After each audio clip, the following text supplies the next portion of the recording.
So how much does a van conversion cost? In the video today, I'm going to be going through the full cost and all the build materials for my DIY Ford Transit Custom Camper. Here we go. Okay, so I'm going to be going through the materials in the order that I actually converted the van. Things I'm not going to cover off, I'm not going to cover off the actual base cost of the van because van prices are varying and depending on what you want to get, and there can be a massive big difference as well. So I'm not going to cover the actual base cost of the van in the video today. Number one, I'm going to first of all start off with sound deadening. So I used a product called Killmat, and I got 2 packs of Killmat and they were £46.99 each, and I picked those up from Amazon. After I'd done the sound deadening, then I was directly on to insulation. So the insulation I did in 2 parts.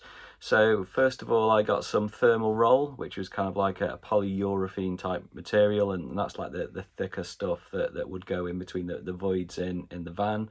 But I also got some foil backed foam insulation, and I used this as well to put onto the surface of the van, but also used that for the floor as well. So no surprises, I picked these up from Amazon as well, and the insulation foil back roll was £39.99 for 1 piece, and the thicker insulation, the sort of polyurethane stuff, was £34.99, and I got 2 rolls of that as well for my short wheelbase van. After the insulation, I was then on to fitting the Ply Floor. So I got the Ply Floor supplied pre-cut, so it was CNC cut to match the short wheelbase van configuration that I've got. And that was supplied by Custom Shop Designs, came in 2 pieces, one for the front and also then one for the back of the van. And at the time of purchasing, that cost £110. Next thing was then the carpet lining. So in my particular conversion, I did the headliner, so I haven't got a pop top in my van conversion. So the headliner, the sliding door on the side, and also the rear barn doors as well in my conversion. And I got my 4-way stretch carpet directly from a company called Lining Direct, and I needed 12 meters in total, so 12 by 2 meters, and that cost me £110. After the carpet lining then, onto the actual flooring in the van. So I used Altro flooring, and that came from a company called Harrison's Trim Supplies, and again that came pre-cut to the actual shape of the van itself. So I can't remember the colour that I went for. I think it was called Dolphin or something random like that. That came in at £105. Next item then is the headliner in the actual van. We weren't having a pop top fitted in our van, so we replaced the actual headliner in the van. Well, we didn't replace it, there wasn't actually a headliner in. So again, this was supplied by Custom Shop Designs, and we went for a 3.6mm ply. Again, this was supplied in 2 pieces, one for the front and one for the back, and also came with covers for where the 2 joins are going to be as well. That came in at a cost of £85.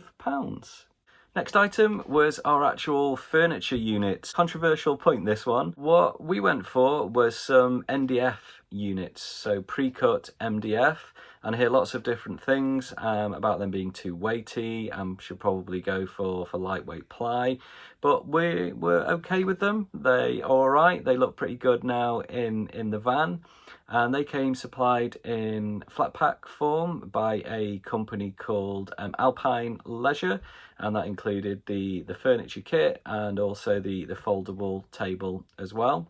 So because they came just as pure MDF, we also had to spend some money on paint and some catches as well. The actual units themselves came in at £180, around £30 on some furniture and cabinet paint. Also had to get some push latches that didn't come with the kit, and they were an additional £15 on top as well. Also, I forgot T-trim, so I had to get the T-trim to fit around the edges of the furniture as well, and that was £15. Plus, if you saw the video on the conversion, I also got some vinyl, which I attached to the actual top of the worktop as well.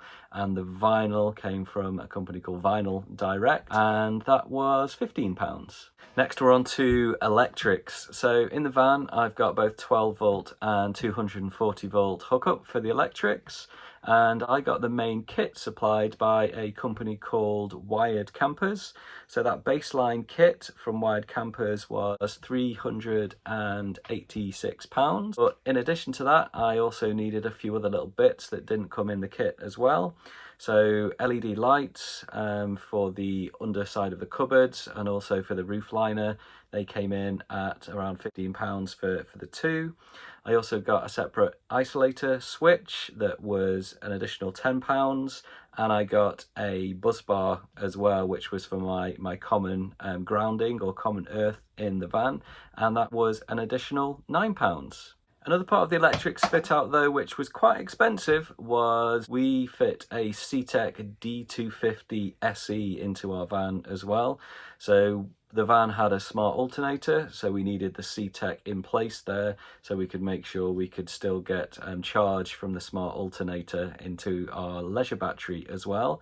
That came in a kit form, and that was quite expensive. That came in at £280 for the CTEK unit, and also the fixing kit with all the wiring and everything as well. Next item then on the list was our SMEV 9222, which is our combination sink and gas hob. Again, we got this in kit form, and this came in at £386, including the unit and also the fixing kit. So the all of the gas piping and the wastewater bottles and everything else, the micro switch tap. So all of that came in one kit ready to go. So we're getting there now. This is actually pretty scary. I've never actually gone through and figured out exactly how much I've spent on my conversion. Hopefully my wife won't see this, but we're doing well. The next item was our fridge. We went for a JKF 50 fridge, which was supplied by a company called Just Kampers. And Just Kampers fridge, it was £455 at the time that we purchased it. But that was a good unit actually. We're happy with it. It's been performing well in the van. As far as fridges go, happy days.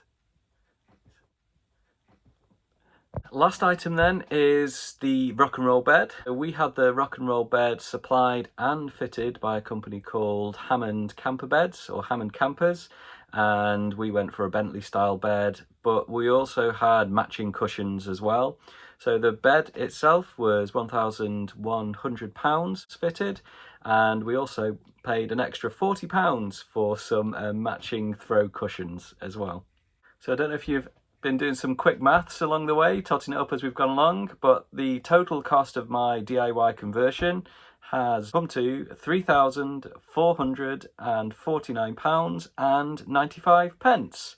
So I don't think that's too bad. I think before we started, we got quotes from a few different van conversion companies. The cheapest quote that we had was around the £7,000 mark to do the conversion. Don't get me wrong, I know I'm a DIY converter, and I think because of the quality of work I've seen from some of the van conversion companies is absolutely second to none. But we're happy with what we've got. We're happy with our DIY conversion.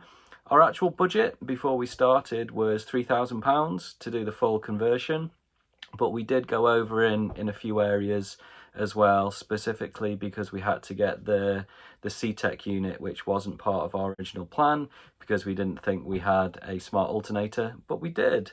That's the total cost. I hope that's been useful for you guys watching along. I've put a link to all of the materials and where I got them from in the description below. Go take a look, and happy converting. See you soon.